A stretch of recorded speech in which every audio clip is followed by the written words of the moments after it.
Welcome to the Hoop Psychology Podcast, a show for the everyday hooper where we discuss different hoop topics and build community. I am your host, Rome. As a former player and coach, my goal for this platform is to help every hooper that I can, both young and old. Our motto here at Hoop Psychology is skill is earned, and that skill set starts with your mindset. Today, I wanted to touch on a very important topic. And that topic is respect. Yep, respect.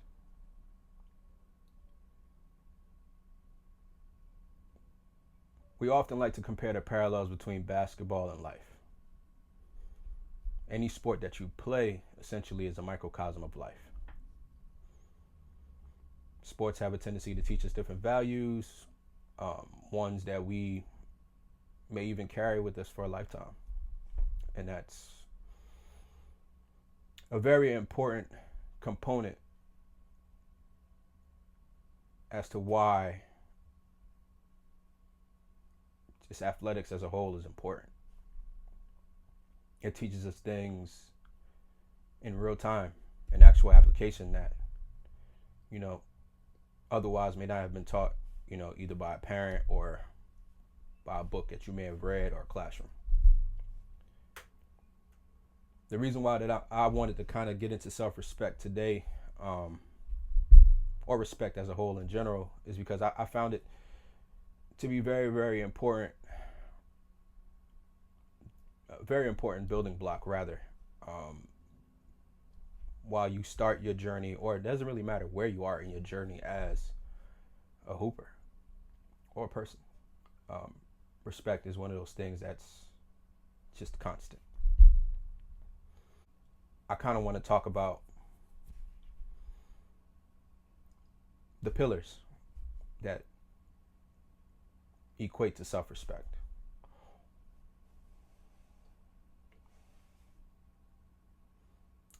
First, self-awareness.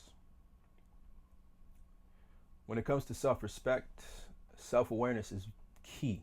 It is key, especially as a basketball player.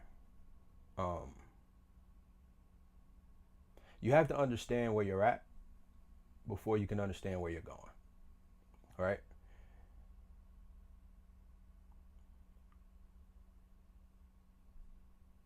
Most hoopers, I'm going to say most, because I kind of speak for the majority, I feel like, you kind of have a goal in your head, when you step out there, what you are trying to accomplish. Whether it's to play on a high level, whether it's to go pro, whether it's to just have fun with your friends, or, just be the best version of yourself that you can be. Nonetheless, when you step out there, that's always playing in the back of your mind.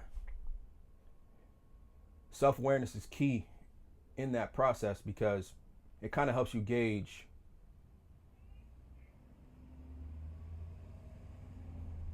where you are and where you want to be. A lot of people lack self-awareness. Just plain and simple. A lot of people play outside of their body. Plain and simple. But a very important component of self-respect is self-awareness. And what do I mean by self-awareness?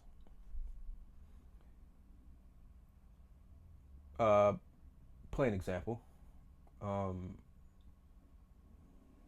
Understanding who you are as a basketball player. Understanding your game.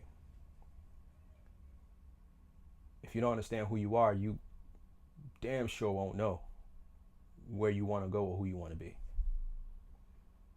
Me, for example, I'm a facilitator. Not just on the court, but in all aspects of my life. I thrive best when I am helping others, when I'm assisting others, when I'm bringing the best out of my teammates, and when I'm directing traffic and navigating. Now, Does that mean that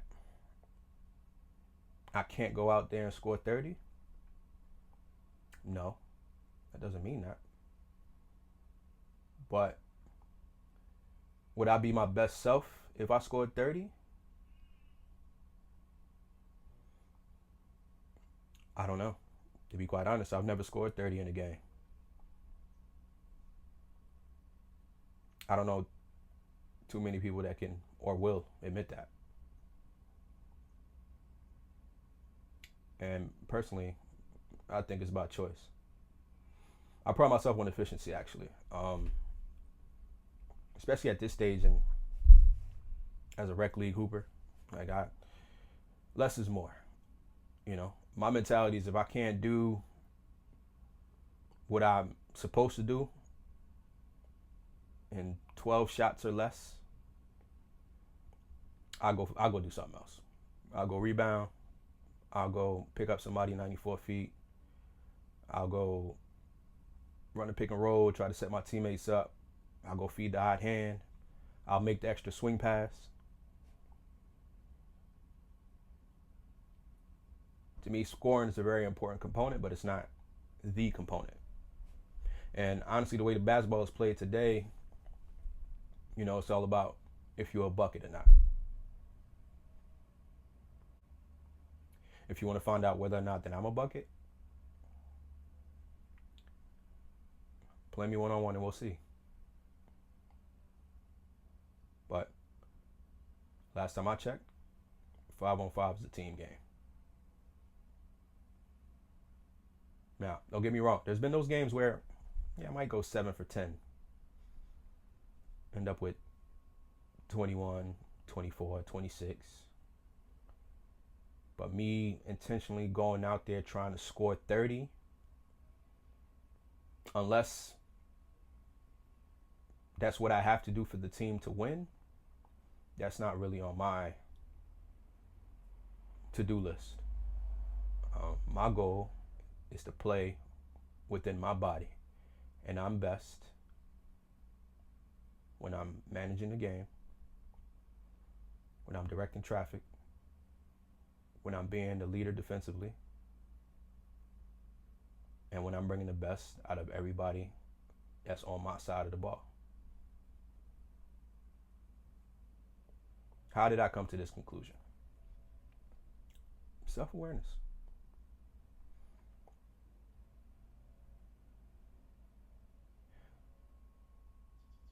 My issue more recently as a rec league hooper, did everybody think they Michael Jordan?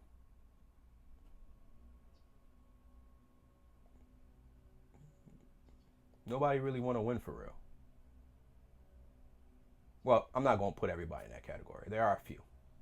But the high majority, they only care about getting numbers.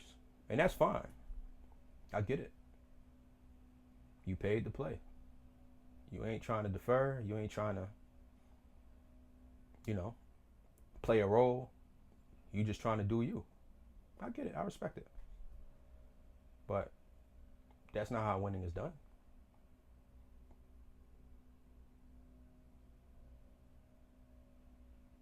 But I digress.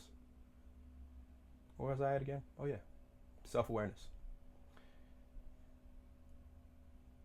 The more and more that I worked on my game, the more and more I understood what my strengths and my weaknesses are. The more and more I played 5-on-5, the more and more I understood where I fit in within the team concept. My goal is ultimately one thing, and that's to contribute. Everything else is just a bonus. There have been games where I might have scored 6 points, but those 6 points came at a crucial time in the game when we needed a bucket, and I made it happen. I've hit more game winners than I could count. Does that mean that I'm the best player on my team? That's up for debate. But I'm not afraid to take those shots because I prepare to take those shots. That's me being self-aware.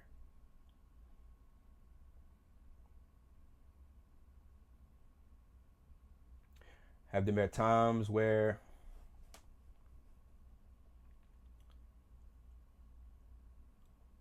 I've had to fight for my position on the squad? Absolutely. But that's because I believe in myself and my abilities. And that's where we segue into our next pillar of self-respect, and that's self-esteem. Listen, reps remove doubt. As a hooper, you know. When you step out on that court, that angst that you feel, it's all a result of one thing. Am I prepared? And don't get me wrong, being prepared has nothing to do with being ready. Being ready is a decision. Being prepared is all the shit that you do behind the scenes when nobody's watching.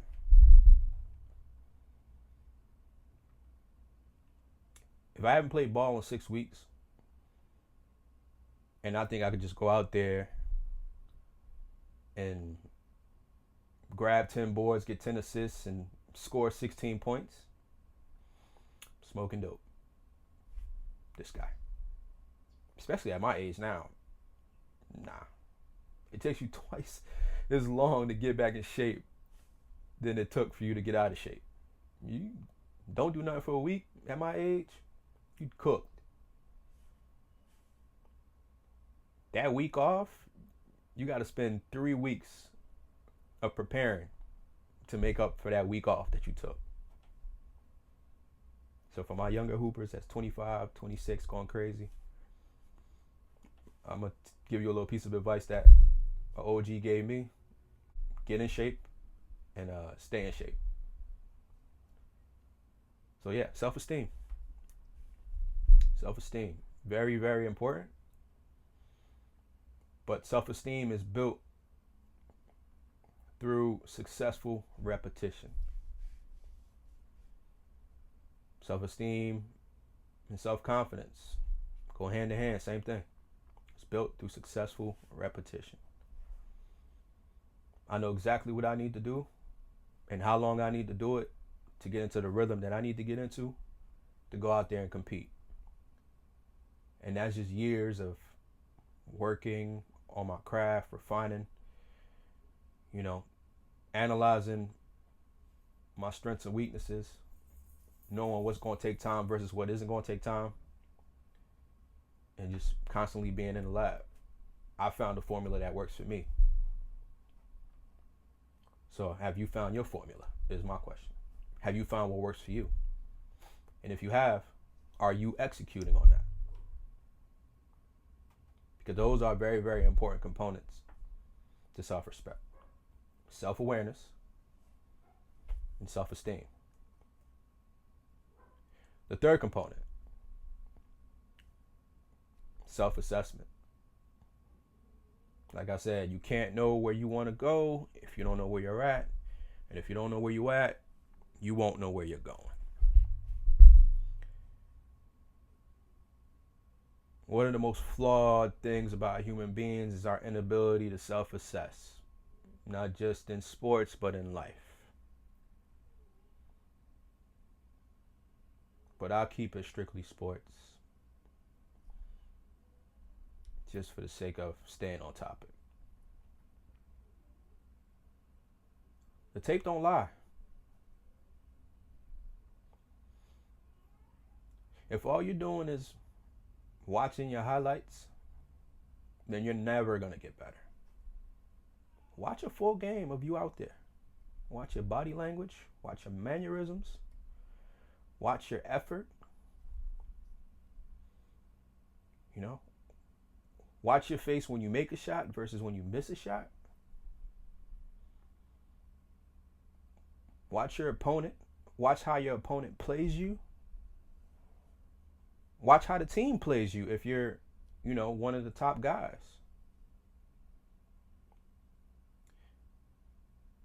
When you look at the pro players, the players that's played pro, and you get to picking their brains and you start asking them questions about what it is that separates them from the rest of the competition, the number one thing that most of them will say is their attention to detail. Where do you think that comes from? It comes from watching film. We live in a digital age. Everybody got cameras in their pocket. If you're really serious about improving your game, just spend a week or a month just recording yourself play by yourself, play against other people, and then do the hard part. When you have a bad game, or a string of bad games, or bad days out there on the court, sit down and watch those tapes over and over and over and over. While you're doing that, ask yourself that question. All right, what could I have done in this situation? What could I have done in that situation? How am I going to improve next time I'm out there and this particular scenario arises? That's how you get better. It's not about how shifty you are or how many times you could dribble between the legs and all this extra shit. That just looks good. Tim Duncan is a Hall of Famer. I've never seen him dribble between the legs once.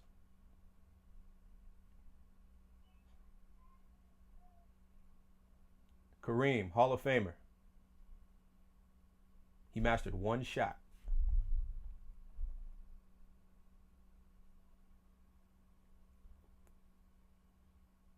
So you got to make a decision. Are you trying to be the swaggiest hooper out there?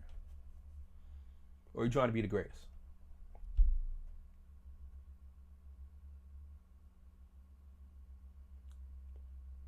Got to self-assess.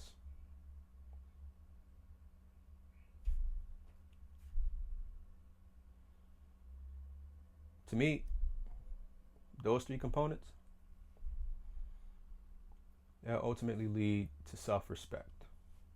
You oftentimes hear OGs talking about, oh, you got to respect the game. Respect the game. What does that mean, respect the game? Respect the game comes with respecting yourself. When you walk out there, you may not know it, but you getting sized up by everybody else on that court, and they can tell whether you're serious about your craft or not.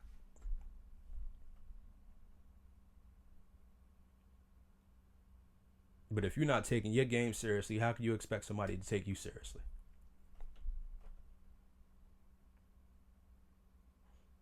If you don't respect yourself as a hooper, how me as your opponent, I'm going to disrespect you every time.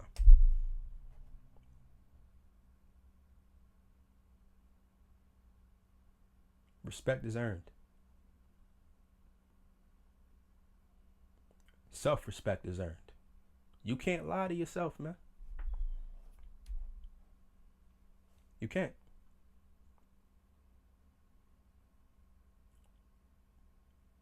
At the end of the day, or in the morning, when you get to that mirror in your bathroom and you start brushing your teeth, I hope some of y'all brush your teeth, that guy or that girl looking back at you, you can't lie to that person. So if your goal is to ultimately go or to take or to maximize your talent or to take it as far as you want to take it, every day when you get to that mirror, you got to ask yourself one question. Did I get better today?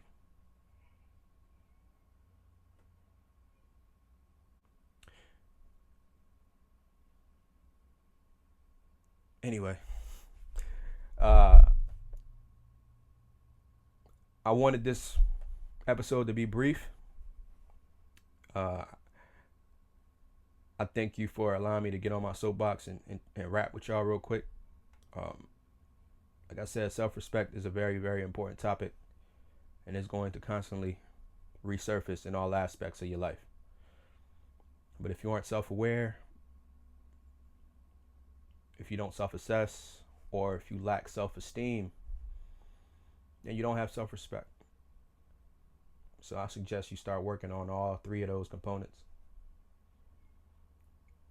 or take it one at a time. And if you need any assistance with any of those things, hit me in the comments, DM me. I'll be more than happy to help you.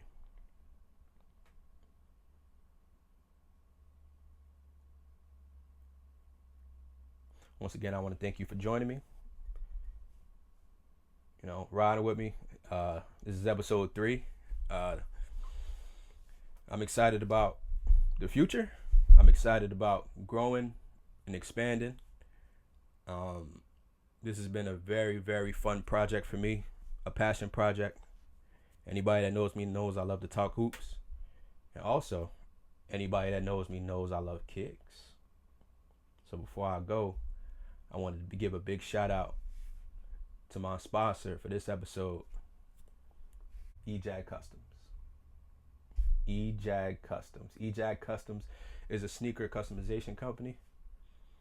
And they did me the biggest honor, man. They blessed me with a pair of custom kicks. Before I show you the kicks, I wanted to kind of holler at you about them real quick. Anybody who knows me knows that I'm a big fan of the Clips. Their first album dropped. I was 15 years old, man. Blew my mind. I've been a fan ever since. Obviously, growing up in the era that I grew up in, hip hop was huge. Rap, luxury rap, and they brought a different component to it, man. I grew up in North Jersey. They were from the DMV area, and they were just talking slick and just the punchlines and the metaphors and the wittiness. It drew to me, and I've been a fan ever since. So when my boy Eli pulled up on me and he dropped off this box, man, I was speechless. So without further ado, I'm going to let the project speak for itself.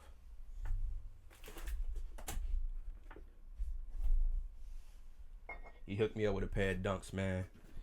The Let God Sort 'Em Out Dunks. Let God Sort 'Em Out is album of the year, in my opinion. Argue with your mama. Let me show you these real quick. This is the left foot.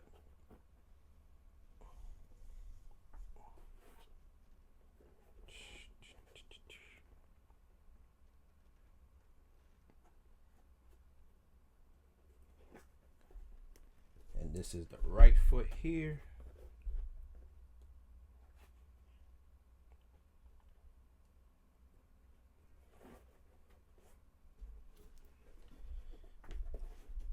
Every time I look at these, I still get speechless, man, because it's putting them behind the camera don't even do them justice, man. That's compared to like how they look in hand, in person.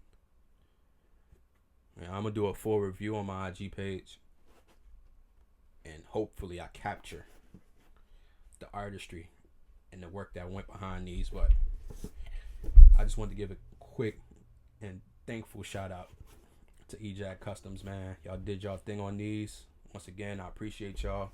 And man, follow them on socials. EJAG Customs. EJAG_customs on all social platforms. Thanks again for joining your boy. Hoop Philosophy Podcast. We out.